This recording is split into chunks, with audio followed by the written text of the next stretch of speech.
पूरा पानी पानी। देखिए स्टूडियो पूरा पानी भर गया है, बस किसी तरह यहाँ पर वीडियो बन पा रहा है, फिर भी मैं आपके लिए वीडियो बना रही हूँ, उसको प्रोवाइड करवा रही हूँ।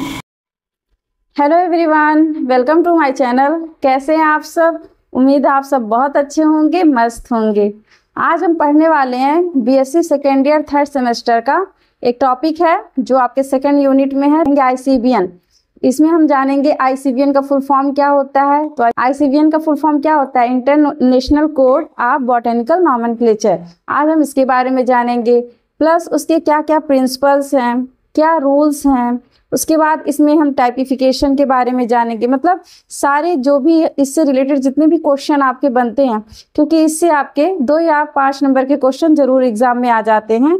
तो चलिए शुरू करते हैं आज का सेशन कि क्या पढ़ेंगे आज? आईसीबीएन। ठीक है, तो आईसीबीएन की बात करें तो ये आपका सबसे पहले, मतलब अगर बात करिए किसने दिया था, तो आपने कैरोलस लीनियस के बारे में आप जानते होंगे। तो कैरोलस लीनियस क्या है? ये बाइनॉमियल नॉमेनक्लेचर के क्या है, एक तरह से मतलब द्विनाम पद्धति के जनक है। तो उन्हीं के आधार पर ये आईसीबीएन रूल दिया गया था।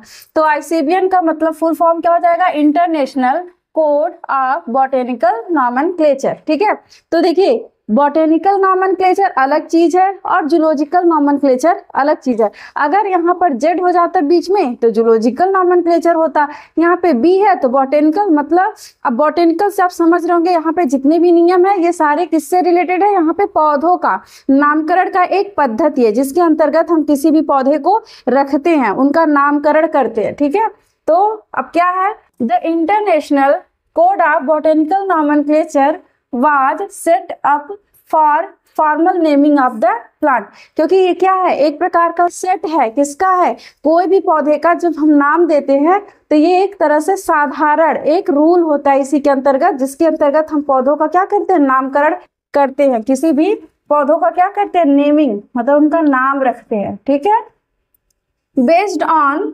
Binomial nomenclature. किसके आधार पर ये बेस्ड है? ये बाइनॉमियल नॉमेनक्लेचर। अब बाइनॉमियल नॉमेनक्लेचर आपको पता है किसने दिया था? कैरोलस लीनियस ने। कब दिया था? 1751 में। इसी पर आधारित है आपका आईसीबीएन रूल। नेक्स्ट फिर आगे है, it is the very basis for the first international Congress in 1867 Paris. मतलब क्या कि यह पेरिस में, ठीक है, क्या था? इन 1867 मतलब 1867 में पेरिस में ये पहला आयोजित अंतरराष्ट्रीय कांग्रेस का क्या था? आधार था। कौन था? आईसीबीएन। ठीक है, नेक्स्ट है, और इसीलिए देखिए इसको हम और किस नाम से जानते हैं? तो मतलब इस टाइप के क्लासिफिकेशन को या इस प्रकार के नॉमेनक्लेचर को हम और क्या नाम जानते हैं? तो इस कोड को इसीलिए हम और नाम से जानते हैं पेरिस कोड। पेरिस कोड, या तो पूरा लिख लीजिएगा, दिस टाइप ऑफ नॉमेनक्लेचर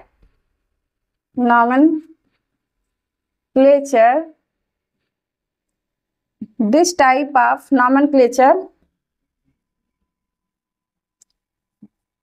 या दिस लॉ कर दीजिएगा, this law of nomenclature is also known as, क्या बोलेंगे? Known as Paris code. मतलब this law of nomenclature also known as Paris code. इसको हम और किस नाम से जानेंगे? पेरिस कोड के भी नाम से जाना जाता है, या फिर आप इसको डी कैंडोले के भी नाम से जान सकते हैं, क्योंकि उन्होंने कैरोलस लीनियस के आधार पर तो ये आपका आईसीबीएन रूल है। लेकिन अगर बात करें इसके डिटेल स्टडी की तो किसने किया था? डी कैंडोले ने। नेक्स्ट अगला पॉइंट है, the ICBN can only changed by an international botanical Congress. अब ये जो आपका आईसीबीएन का रूल है, मान लीजिए अगर उसमें कोई दिक्कत आ गया या नाम में कोई उनको कंफ्यूजन हो, कोई भी चीज हुआ, अगर उस नियम को बदलना भी हो तो उस नियम को सिर्फ कौन बदल सकता है? आईबीसी।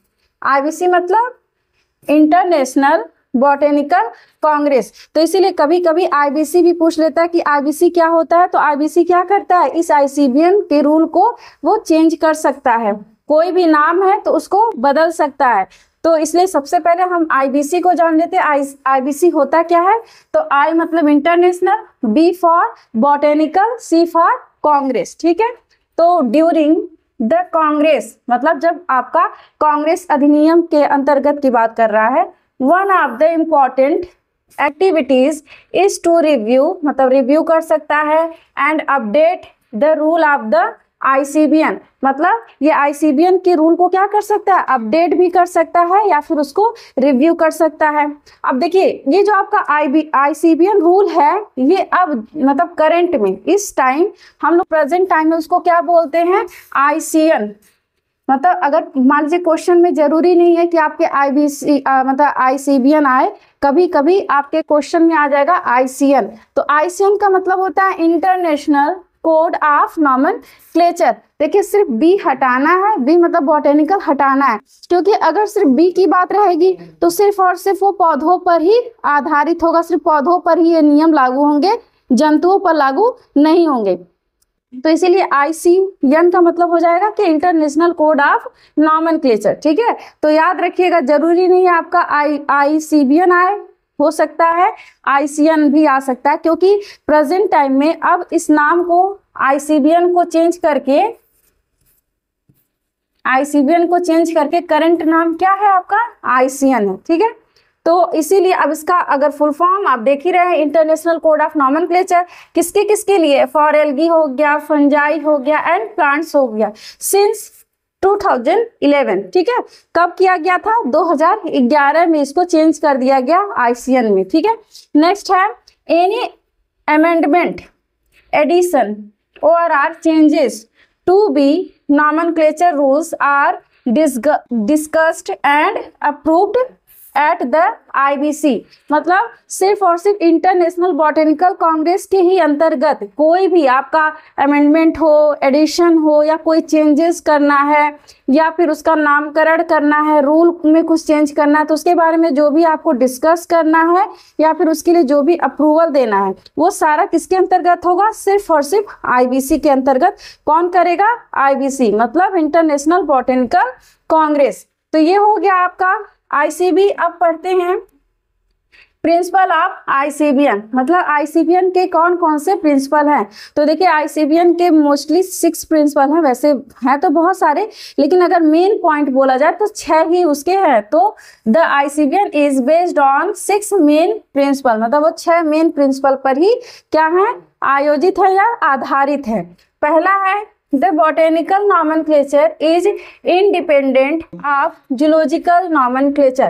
मतलब आईसीबीएन का पहला प्रिंसिपल क्या कहता है? पहला प्रिंसिपल यही कहता है कि जो बॉटेनिकल नॉमेनक्लेचर है, मतलब जो पौधों का हम जो नामकरण कर रहे हैं वो जूलॉजिकल मतलब जो जंतुओं के नामकरण से वो क्या है? स्वतंत्र है, वो उस पर आधारित नहीं है, ना ही उस पर आश्रित है, वो क्या है? उससे स्वतंत्र है, इंडिपेंडेंट है, ठीक है। मतलब plant names are govern separately not by animal naming rules, मतलब इसमें एनिमल के नेम का रूल यहाँ पर फॉलो नहीं होता है। दूसरा आपका आता है टाइपिफिकेशन। देखिए टाइपिफिकेशन के लिए हम आपको अलग से डिटेल में एक वीडियो बनाकर आपको दे देंगे, क्योंकि आपका सिर्फ टाइपिफिकेशन पे अलग से क्वेश्चन आ जाते हैं। बस ये जान लीजिए टाइपिफिकेशन का मतलब क्या होता है। तो इसका मतलब होता है कि application of names is determined by type method, मतलब यहाँ पर जितने भी प्लांट हो, every plant name must be linked with A type of specimen. कि हम कोई भी जिस भी प्लांट का नॉमेनक्लेचर कर रहे हैं, मतलब जिस प्लांट का भी नामकरण कर रहे हैं या उसको क्लासिफाई कर रहे हैं, वो हमेशा किससे लिंक होना चाहिए? किसी भी एक टाइप के स्पेसिमेन। अब स्पेसिमेन क्या होता है? स्पेसिमेन चाहे वो आप कोई, जैसे आपने देखा होगा कोई प्लांट का कोई हर्बेरियम शीट बना लिए या उसी का एक जार जैसे स्पेसिमेन लाइक रख देते हैं, ठीक है। तो वो पौधा उससे जरूर लिंक हो, उससे जुड़ा हुआ, उससे कनेक्ट हो। तो यही होता है टाइपिफिकेशन। इसको हम डिटेल में आपको नेक्स्ट वीडियो में प्रोवाइड करा देंगे। तीसरा प्रिंसिपल है इसका प्रियोरिटी ऑफ पब्लिकेशन, मतलब पब्लिकेशन के की जो प्रियोरिटी है वो किसको दी जाएगी। पहला आपने जान लिया, पहला क्या है, जो बॉटेनिकल नॉमेनक्लेचर है जूलॉजिकल नॉमेनक्लेचर से इंडिपेंडेंट है। दूसरा है टाइपिफिकेशन, मतलब वहाँ पे क्या हो जाएगा, जो आपका नॉमेनक्लेचर है जिस भी पौधे का हम कर रहे हैं वो किससे हमेशा कनेक्ट हो, किसी न किसी एक स्पेसिमेन से कनेक्ट होना चाहिए, चाहे वो फोटोग्राफ से कनेक्ट हो, चाहे वो हर्बेरियम से कनेक्ट हो, किसी से कनेक्ट होना चाहिए। और तीसरा क्या कह रहा है कि यहाँ पर प्रियोरिटी ऑफ पब्लिकेशन, कि मान लीजिए बहुत सारे लोग किसी एक पौधों पर या किसी पे काम कर रहे हैं, ठीक है, तो उसमें किसके पब्लिकेशन को प्रियोरिटी दिया जाएगा, मतलब कौन जो है प्रकाशित करेगा अपना जो भी स्पेसिमेन या जो भी आपका हर्बेरियम, तो सबसे पहले उसको किसको हम प्रियोरिटी देंगे, तो जो सबसे पहले उसको पब्लिश करेगा, the first validly published name is accepted, जो सबसे पहले जो नेम पब्लिश किया जाएगा उसी को ही हम सबसे पहले एक्सेप्ट करेंगे, मतलब कौन करेगा, आईसीबीएन करेगा।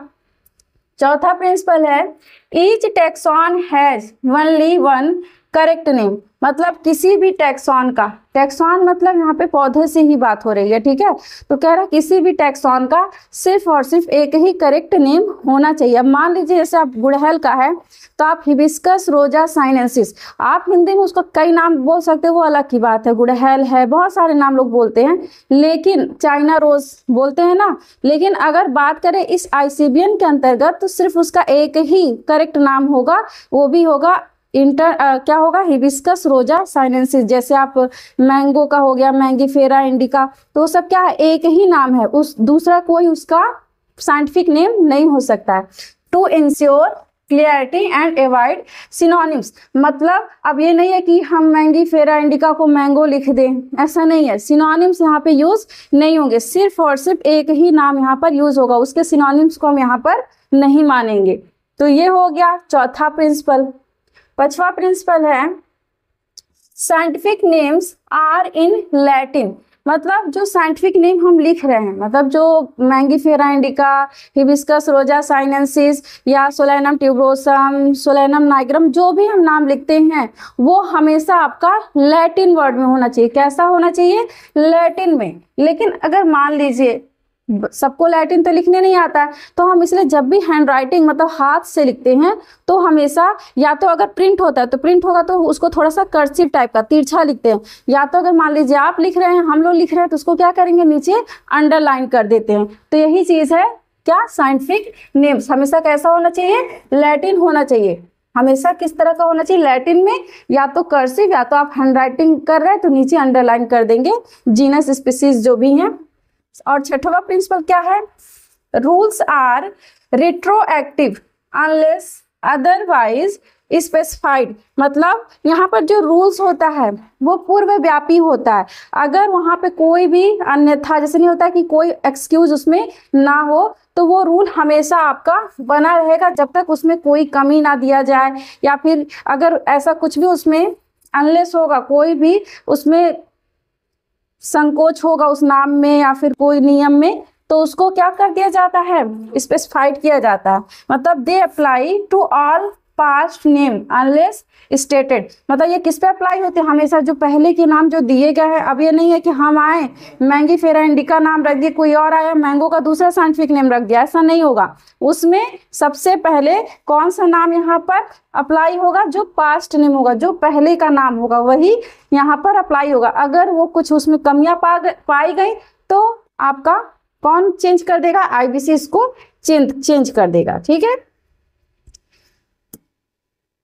अब उसी से रिलेटेड कुछ मेन पॉइंट और जान लेते हैं कि वैलिड पब्लिकेशन। अभी मैंने आपको बताया कि वैलिड पब्लिकेशन क्या है, a name is valid only if published with description, मतलब कोई भी नेम, हम किसी भी पौधे का नाम दे रहे हैं तो उसका जो नाम है कब वैलिड होगा, या फिर वो पब्लिकेशन कब वैलिड होगा, जब उसका जो नाम है मतलब वो कैसा होना चाहिए, पूरा विथ डिस्क्रिप्शन, मतलब अच्छे से उसके बारे में पूरा डिटेल आपको जानकारी दी जाए, प्लस और क्या है, तभी वो क्या होगा, इन ए रिकॉग्नाइज्ड जर्नल और बुक, मतलब किसी भी बुक हो गया, कोई भी जर्नल हो गया, उसमें अच्छे से फुल डिस्क्रिप्शन होना चाहिए उसके बारे में, तो उसी को ही हम क्या करेंगे, वैलिड मानेंगे।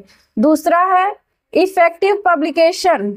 इफेक्टिव पब्लिकेशन का मतलब क्या होता है कि पब्लिकेशन का जो इफेक्ट की बात हो रही है, तो इसमें क्या होगा, the publication must be accessible to the scientific community. मतलब यहाँ पर क्या होगा, जो पब्लिकेशन है वो कैसा होना चाहिए, एसेसिबल होना चाहिए, कैसा, साइंटिफिक कम्युनिटी के अकॉर्डिंग। फिर है रिजेक्शन ऑफ नेम। अगर मान लीजिए हमको किसी नाम को रिजेक्ट करना है, वो नाम सही नहीं बैठ रहा है, तो हम क्या कर सकते हैं, अगर कोई कारण होगा तभी हम उसको रिजेक्ट कर सकते हैं। नेम्स दैट कॉज कंफ्यूजन और आर वायलेट। मतलब अगर कोई नाम हम रख रहे हैं तो क्या हो, कंफ्यूजन क्रिएट करे, ठीक है, क्या हो, कंफ्यूजन का कारण बने, मतलब उसको उसमें कोई क्लियरिटी ना हो, तो क्या कर सकते हैं, रूल कैन बी रिजेक्टेड। तो यहाँ पर हम उस नियम को क्या कर सकते हैं, चेंज कर सकते हैं। अब हम जानेंगे क्या, रैंक्स इन बॉटेनिकल नॉमेनक्लेचर। मतलब बॉटेनिकल नॉमेनक्लेचर में जो हम रैंक देते हैं, अब रैंक का मतलब क्या है कि कोई भी टैक्सॉन है, ठीक है, उसका एक कैटेगरी होता है, ठीक है, मतलब कहाँ पे किसको हम रखेंगे। तो यहाँ पर बात करें इस रैंक की, तो इन आईसीबीएन द हियरकी, हियरकी मतलब टैक्सॉन की, मतलब वो कैटेगरी की बात हो रही है। Hierarchy of taxonomic ranks is clearly defined for plant. ये क्या करता है, प्लांट को पूरा अच्छे से डिफाइन करता है।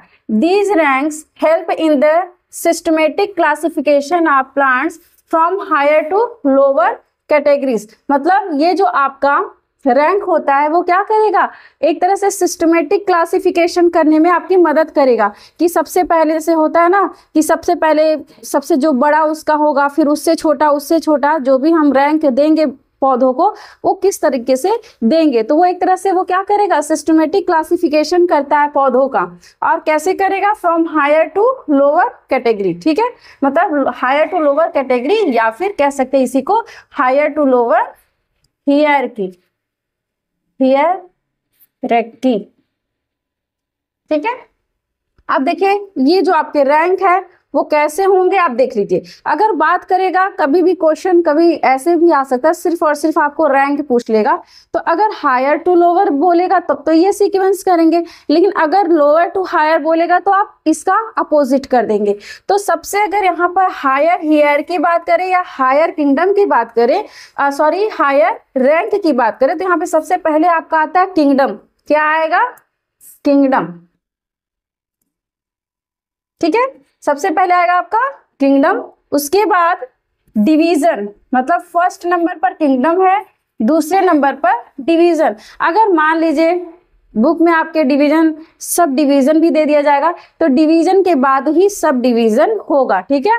फिर क्लास आता है, क्लास के बाद सब क्लास आएगा। लेकिन आपके जो मेन क्वेश्चन आते हैं वो मैंने आपको यहाँ पर जो मेजर रैंक है उन्हीं को इंक्लूड किए हैं, माइनर रैंक को मैंने नहीं इंक्लूड किया है। तभी माइनर रैंक मैं बता दे रही हूँ कि डिवीजन के बाद सब डिवीजन आएंगे, क्लास के बाद सब क्लास, फिर आता है आपका सीरीज, सीरीज के बाद सब सीरीज आपका, फिर ऑर्डर, सब ऑर्डर, फैमिली, फिर सब फैमिली, ट्राइब आएगा, जीनस आएगा, स्पीसीज आएगी।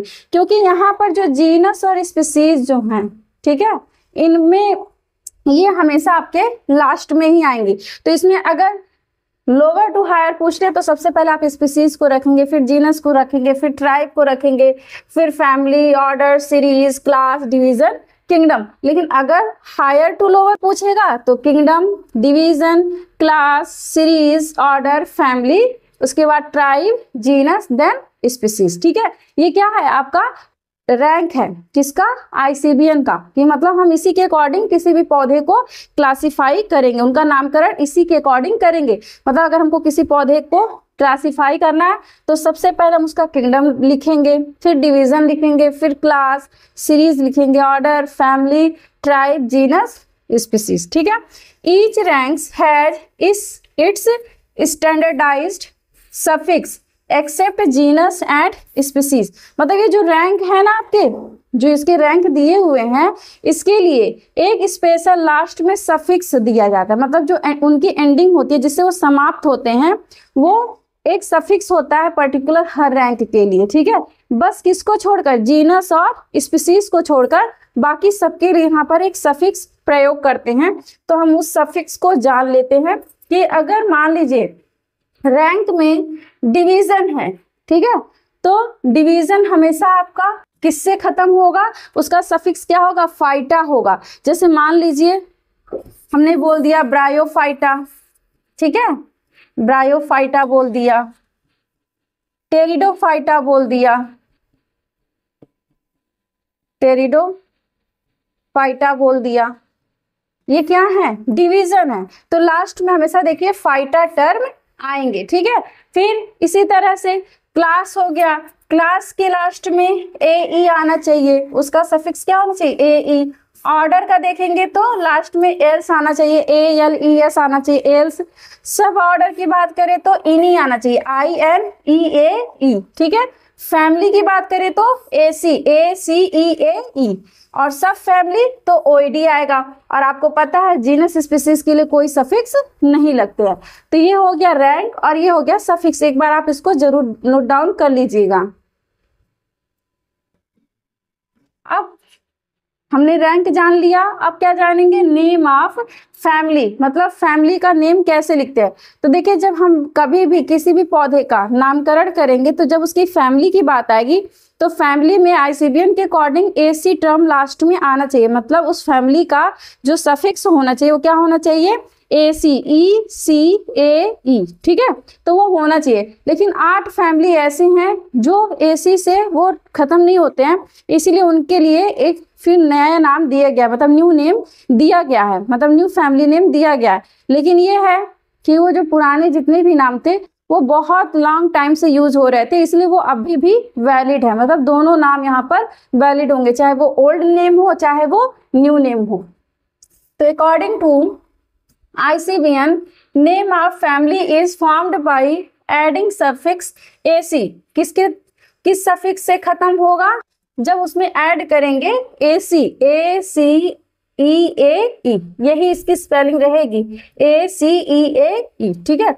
तो special mention is of the following 8 families where new name have been given according to ICBN, मतलब यहाँ पर 8 ऐसे फैमिली हैं जिनका नाम किसके अकॉर्डिंग दिया गया है, उनका नया नाम दिया गया है, ICBN रूल के अकॉर्डिंग दिया गया है। तो यहाँ पर देख लेते हैं वो 8 कौन कौन से हैं। तो ये हो गया आपका, कहाँ गया,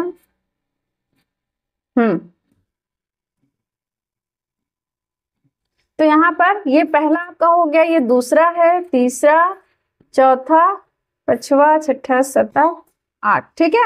अब देखिए जो यहाँ पे पहला है, ओल्ड नेम क्या है, पाल्मी, क्या है आपका, पाल्मी बोले या पामी हो, जितने भी पाम ट्री है वो इसी फैमिली में आते हैं। तो यहाँ पर देखिए वो एसी से नहीं खत्म हो रहा है, मतलब उनका सफिक्स यहाँ पर एसी नहीं है, इसलिए उनका न्यू नेम दिया गया क्या, एरेकेसी, क्या दिया गया, एरेकेसी। दूसरा आपका आ गया ग्रैमिनी, ग्रैमिनी, ठीक है। जितने भी ग्रास के परिवार है, जैसे धान हो गया, गेहूं हो गया, आपका बम्बूसा हो गया, वो सब इसी में आते हैं, ठीक है। तो ग्रैमिनी, ग्रैमिनी का न्यू नेम क्या है, पोएसी, पोएसी। देखिए लास्ट में यहाँ पर आपका एसी शब्द यहाँ पर आ रहा है, ठीक है। फिर है तीसरा क्रूसीफेरी, क्रूसीफेरी आप जान ही रहे हैं, ब्रासिका कैम्पेस्ट्रिस, सरसों का परिवार, ठीक है। तो यहाँ पर उसका नाम दिया गया, न्यू नेम क्या हो जाएगा, ब्रासिकेसी। नेक्स्ट आपका आता है अम्बली फेरी, अम्बली जो धनिया उनिया जिसमें आते हैं, तो अम्बली फेरी का न्यू नेम क्या हो जाएगा, एपीएसी, एपीएसी। नेक्स्ट है लेबिएटी, लेबिएटी ये आपका तुलसी का परिवार है, ठीक है। तो इसका न्यू नेम क्या हो जाएगा, लेमिएसी, क्या होगा, लेमिएसी। लेबिएटी का न्यू नेम लेमिएसी हो जाएगा। कंपोजिटी, कंपोजिटी जो आपके सनफ्लावर का परिवार है, तो इसका न्यू नेम क्या हो जाएगा, एस्टरेसी, एस्ट्रेसी हो जाएगा। लेग्यूमिनोसी जान ही रहे हैं, जो लेग्यूम है आपके, जो जितने भी दालें आती हैं वो इसी में आती हैं। न्यू नेम क्या है इसका, फैबेसी है। और लास्ट है आपका गट्टी फेरी। गट्टी फेरी का न्यू नेम है क्लूजिएसी। तो ये आपके 8 जो है ओल्ड नेम है प्लस न्यू नेम है। आप इन 8 नाम को जरूर याद रखिएगा, क्योंकि जरूरी नहीं है आपके एग्जाम में न्यू नेम आए या ओल्ड नेम आए, दोनों आए साथ में तब तो ठीक है। लेकिन मान लीजिए आप ओल्ड नेम याद करके गए, न्यू नेम से पूछ लिया तो आप कंफ्यूज हो जाएंगे, इसलिए दोनों नाम आप जरूर याद करिएगा, old name and new name. ठीक है, नेक्स्ट आगे चलते हैं। अब जानते हैं रूल्स ऑफ बाइनॉमियल नॉमेनक्लेचर। मतलब अभी तक मैंने प्रिंसिपल आपको बताया, कुछ मेन पॉइंट बता दिया, ठीक है। अब थोड़ा सा रूल भी जान लेते हैं। तो इसमें क्या होगा, each species name has 2 parts. कोई भी स्पीसीज हुआ, किसी भी मतलब कोई भी, अगर हम प्रजाति की बात करेंगे, किसी भी पौधे की बात करें, तो उसमें 2 वहां पर कंपोनेंट उसके जरूर होंगे, उसके मतलब 2 पार्ट जरूर होंगे। एक उसका होता है जेनेरिक नेम और एक होता है उसका स्पेसिफिक नेम। तो देखिए यहाँ पे जो जेनेरिक नेम होता है उसको हम हमेशा कैपिटल लेटर से स्टार्ट करते हैं, और जो आपका स्पेसिफिक नेम होता है वो हमेशा स्मॉल लेटर से। ठीक है, तो ये हो गया इसका पहला नियम, क्या कि each species name has 2 parts. कौन कौन से, पहला है जेनेरिक नेम और दूसरा है स्पेसिफिक नेम। नेम भी बोल सकते हैं, एपिथेट भी बोल सकते हैं। यहाँ पर भी आप लिख सकते हैं एपिथेट। ठीक है, तो यहाँ पर देखिए, अब जेनेरिक नेम का मतलब क्या है, फर्स्ट होगा स्टार्ट विथ कैपिटल लेटर।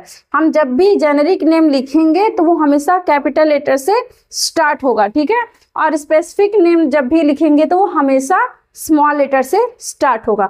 मान लीजिए यहाँ पर किसका एग्जाम्पल दे, चलिए मैंगो का ही दे रहे हैं। तो इस तरह से मैंगी फेरा। तो देखिए यहाँ पर मैंगी फेरा मतलब कैपिटल एम से शुरू किए हैं, और ये जेनेरिक नेम हो गया। और स्पेसिफिक नेम जब लिखेंगे तो इंडिका, इंडिका। ठीक है, तो ये आपका स्मॉल लेटर से स्टार्ट होगा। और देखिए मैंने अभी आपको पहले ही बताया था कि हमेशा लैटिन वर्ड में होना चाहिए, लेकिन अगर आप लिख रहे हैं, हैंड राइटिंग कर रहे हैं, तो नीचे अंडरलाइन जरूर कर लेंगे, इससे पता चल जाएगा ये इनका साइंटिफिक नेम है। ठीक है, दूसरा इसका एग्जाम्पल देख लीजिए, यहाँ पर मैंगी फेरा इंडिका दिया है। ठीक है, देखिए यहाँ पर मैंगो का दिया हुआ है। आप और एग्जाम्पल लिखना चाहें तो हिबिस्कस का लिख सकते हैं, हिबिस्कस रोजा साइनेंसिस, साइनेंसिस। ठीक है, ये जेनेरिक नेम है, ये स्पेसिफिक नेम है, तो ये स्पीसीज सब स्पीसीज। ठीक, दूसरा नियम क्या है, नेम्स मस्ट बी लैटिनाइज्ड। अभी इसके पहले भी मैंने बताया था कि नेम हमेशा आपका लैटिन वर्ड में होना चाहिए। तीसरा नियम क्या है, और देखिए मैंने ये भी बताया कि अगर मान लीजिए लैटिन वर्ड में नहीं है तो आप उसको जब लिखेंगे तो हैंडराइटिंग को अंडरलाइन कर देंगे। द ऑथर्स नेम मतलब तीसरा आपका होना चाहिए ऑथर्स नेम। मान लीजिए आपने जेनेरिक नेम लिख लिया, स्पेसिफिक नेम लिख लिया, लेकिन वो जिसके द्वारा उस स्पेसिमेन को खोजा गया, जिस ऑथर के द्वारा पब्लिश किया गया, तो क्या करते हैं, 3rd नंबर पर उस ऑथर का नेम भी लिख देते हैं। ठीक है, तो आपका सिटेशन तो में फॉलो द स्पेसिफिक नेम, मतलब यहाँ पर जो स्पीसीज होता है स्पीसीज नेम के जस्ट बाद होता है, इसलिए इसको कहते हैं, ये हमेशा इसके किसके बाद आएगा, आपका स्पेसिफिक नेम के बाद आएगा। जैसे यहाँ पर एग्जांपल देख लीजिए, मैंगी फेरा इंडिका है और यहाँ पर सिर्फ एक ही सिर्फ एल लिख दिया है। एल मतलब यहाँ पर लीनियस की बात की जा रही है। ठीक है, इसके ऑथर कौन है, लीनियस है। चौथा रूल है, नेम शुड बी इटलाइज्ड और or underline if handwritten. अगर मान लीजिए टाइपिंग है तब तो आपका लैटिनाइज्ड है, लेकिन अगर मान लीजिए आप उसको क्या कर रहे हैं, लिख रहे हैं, तो इटलाइज्ड होना चाहिए, इटैलिसाइज्ड मतलब इटैली भाषा में, इटली भाषा में होना चाहिए। या तो अगर आप राइटिंग कर रहे हैं तो अंडरलाइन कर देंगे। ठीक है, हैंड राइटिंग करेंगे तो क्या करेंगे, उसके नीचे ऐसे अंडरलाइन कर देंगे। अब एडवांटेज जान लेते हैं, आईसीबीएम के एडवांटेज क्या है। Provides uniformity and stability in plant live, मतलब कोई भी जो प्लांट है वो उसमें क्या करता है, वो यूनिफॉर्म हो गया या फिर मतलब उसकी उसमें यूनिफॉर्मी या फिर स्टेबिलिटी, मतलब उसमें स्थिरता को वो क्या करता है, इसकी वजह से स्थिरता आती है किसी भी प्लांट के नाम में। जैसे मान लीजिए अगर कोई भी पौधा है, जैसे मैंने गुड़हल को ही बताया, तो यहाँ पर अगर हमारे इंडिया में हिबिस्कस रोजा साइनेंसिस बोला जा रहा है तो वो दुनिया के किसी कोने में चला जाए, चाहे अमेरिका जाए, कहीं भी जाए, चाइना जाए, कहीं भी जाए, लेकिन उसका अगर आईसीबीएन मतलब साइंटिफिक नेम जब उसका पूछा जाएगा तो याद रखिएगा वो हिबिस्कस रोजा साइनेंसिस ही होगा। मैंगो का भी आप चाहे किसी कोने में कोई भी नाम बोला जाता हो, लेकिन अगर साइंटिफिक नेम की बात करेंगे तो हमेशा मैंगीफेरा इंडिका ही होगा, ठीक है। पोटैटो का आपका सोलैनम ट्यूबरोसम ही होगा, चेंज नहीं होगा, किसी भी कोने में चले जाएं तो वो एक तरह से क्या है, स्थिरता लाता है, ठीक है।